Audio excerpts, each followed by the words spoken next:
పూనూరి గౌతమ్ రెడ్డి రాష్ట్రమంతటికి తెలిసిన రాజకీయ నేత. వైసీపీలో ఆయన కీలక నాయకుడు కూడా.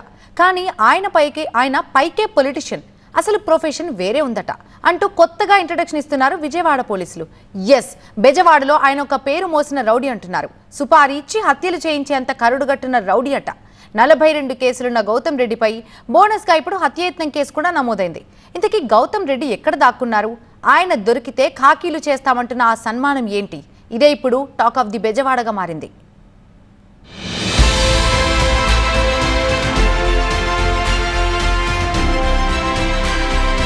కుదిరితే కబ్జా, లేదంటే ఖతం. మాకు మర్డర్ స్కెచ్లు వచ్చు.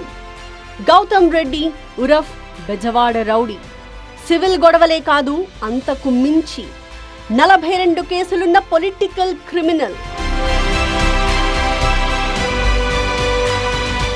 ఖాళీ స్థలాలపై కన్నేయడం, తప్పుడు పత్రాలతో కాజేయడం, ఇది తంతు.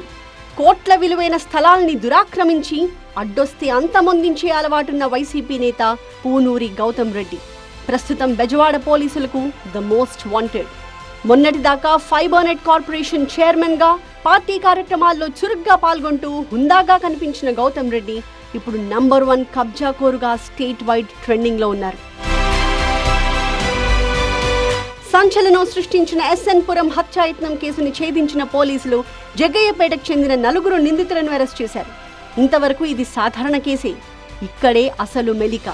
ఈ కుట్రలో అసలు నిందితుడు kingpin and mastermind YCP నేత గౌతమ్ రెడ్డి అనే బ్రేకింగ్ న్యూస్ పేల్చారు బెజవాడ సిపి. సుపారీ ఇచ్చి మర్డర్ కు ప్లాన్ చేశారన్న అభియోగంతో అతనిపై హత్యాయత్నం కేసు నమోదు చేశారు పోలీసులు. ప్రస్తుతం పరారీలో ఉన్న గౌతమ్ రెడ్డి కోసం వేట మొదలైంది. ఈ పూనూరు గౌతమ్ రెడ్డి, అదేవిధంగా ఆయన దగ్గర పనిచేసే అడ్వకేటు, అదేవిధంగా ఇంకొక పురుషోత్తం అని ఆయన, అదేవిధంగా ఈ బండసీన్ అని ఆయన మీద వాళ్ళు చెప్తున్నారు. వీళ్ళందరూ కూడా కొంత మనీ వీళ్ళకి ఇచ్చేటట్టు, సో కొంత మనీ ఇచ్చి ఇతని మీద హత్యాయత్నమా లేదంటే అనేది కరెక్ట్గా రావట్లేదు, మొత్తం మీద ఇతని కాలు చేయి తీసేయమని చెప్పినట్టు వాళ్ళు చెప్తున్నారు. విజయవాడ సత్యనారాయణపురం శివాలయం వీధిలో ఉంటున్న ఉమామహేశ్వర శాస్త్రి ఆయన తల్లి పేరు మీదున్న స్థలంపై గౌతమ్ రెడ్డి కన్నేశారు.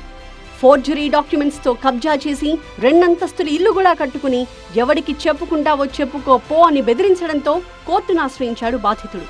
అయినా కోర్టులోకెళ్లి స్టే తెచ్చుకున్నాడని, 10 కోట్ల విలువైన ఈ స్థలంపై న్యాయ పోరాటం చేస్తున్నందుకు తనను చంపబోయాడని పోలీసుల దగ్గరికొచ్చాడు బాధితుడు. డ్రైవర్ బందా శ్రీనుతో కలిసి కుట్ర చేసి 24 లక్షల సుపారీ ఇచ్చి హత్యకు స్కెచ్ వేశాడు. రాత్రి సమయంలో ఇంట్లోకి ప్రవేశించి దాడి చేసి చంపబోయాడు. వెళుతూ వాళ్లు తీసుకువెళ్లిన ఫోనే నిందితుల్ని పట్టించింది. వాళ్ల వెనకున్న గౌతమ్ రెడ్డిని కూడా బయటపెట్టింది. ఇచ్చిన సెల్ ఫోన్ ఈయన ఒక వ్యక్తి టెఫ్ట్ చేసి 7 కాల్స్ చేశాడు. సో దానివల్ల మనకు బయటపడింది. ఆ వ్యక్తి మళ్ళీ ఈ సెల్ ఫోన్ అమ్మేశాడు, ఇంకో దగ్గర అమ్మేయడం జరిగింది. సో అది ఒక చిన్న తప్పు చేయడం వల్ల మనకు ఇది కేసు అనేది బయటపడింది. పైకి ఖద్దరు చొక్కా, లోపల మాత్రం క్రిమినల్ బ్రెయిన్.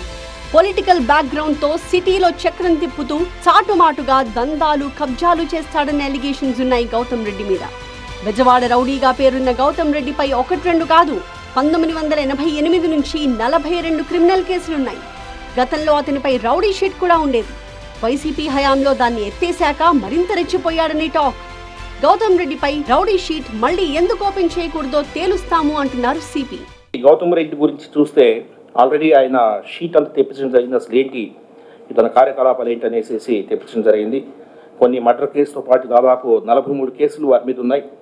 సో వీటన్నిటి మీద కూడా ఒకసారి విచారణ చేస్తాము. అంత మునుపు లాంగ్ టైం బ్యాక్ ఒక రౌడీ షీట్ కూడా ఆయన మీద ఉండేది. ఐ డోంట్ నో ఎందుకు క్లోజ్ అయిందో, ఎలా క్లోజ్ అయిందో దాని మీద కూడా ఒకసారి వెరిఫై చేస్తాము. పరారీలో ఉన్న గౌతమ్ రెడ్డి కోసం ప్రస్తుతం హైదరాబాద్, విశాఖ, బెంగళూరు, చెన్నైకి వెళ్లి గాలిస్తున్నాయి పోలీస్ టీమ్స్. దొరికితే బెజవాడ రౌడీ గారికి మంచి మర్యాదనే చేస్తామని చెప్తున్నారు ఖాకీలు.